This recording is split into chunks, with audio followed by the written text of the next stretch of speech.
We have M4s. You see more standard bolt-action rifles. From World War II, we have our M4 system here. We have AK-47s. Here, we have the RPK. Gethin Jones spends a lot of time thinking about guns. It's his job. This is the arms room. Here we store our weapons, submachine gun.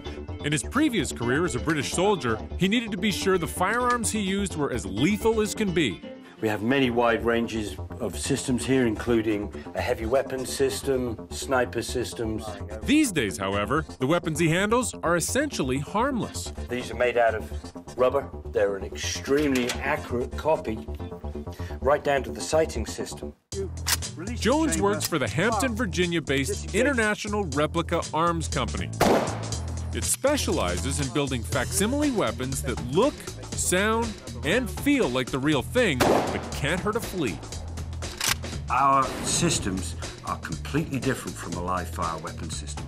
Disengage your safety and stand by. Externally, they look the same. However, there are no working parts inside that system that will make the firearm fire a live round. What makes the company's weapon simulators unusual is that they don't use ammunition. Now we're ready to fire. We track the target, and we depress the fire control system.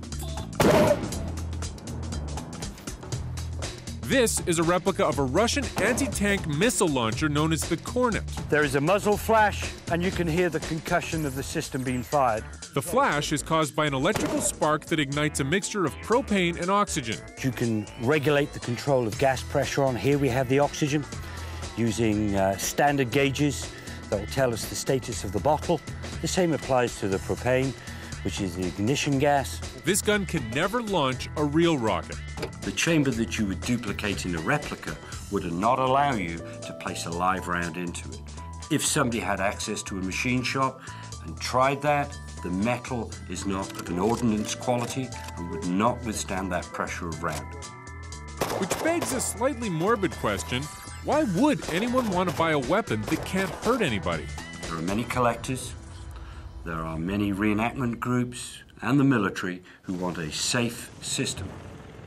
With our system, it allows them to have a replica weapon that looks like the real one, sounds like the real one, but of course, no live ammunition is involved, and no regulations that control a live firearm will apply to these. And then, of course, there's Hollywood, which has used the company's simulators in such films as Saving Private Ryan and Black Hawk Down.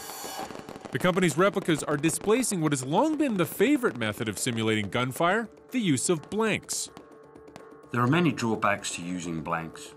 The first one is a safety issue. A live round could get into the chamber and result in a serious accident. That's more or less what happened to Brandon Lee, the son of martial arts star Bruce Lee. He was killed in a shooting accident in 1993 while filming the supernatural thriller The Crow. Another problem with blanks is that they're expensive. They leave a mess in the form of spent casings, and they tend to gum up the works. This is how a gun fires conventional bullets. Hot gases propel the round out of the muzzle while resetting the mechanism and loading a new round. But a blank cartridge doesn't produce enough force to make the process work, and it grinds to a halt. We see the flash, we hear the bang, but no cases come out. We have to mechanically pull that to the rear to eject the spent case. This is where the company manufactures its replica firearms. One of their most popular models is this one, a .50 caliber Browning machine gun. The weapon is used by many armies worldwide. It's been deployed throughout history in major wars, dating from World War II to the Korean conflict, to Vietnam, and currently is seen in operational theaters in Iraq and Afghanistan. The machine gun is popular with another of Jones's clients, the U.S. Armed Forces. They use it for military exercises organized by the company. Actors pose as enemy troops using replica weapons modeled on what real insurgents are armed with. This is a force that you would practice your combat and military skills against. This allows our troops to perfect their weapon skills, their combat techniques in a real world using simulators and training systems so they can maximize their effectiveness in the battlefield.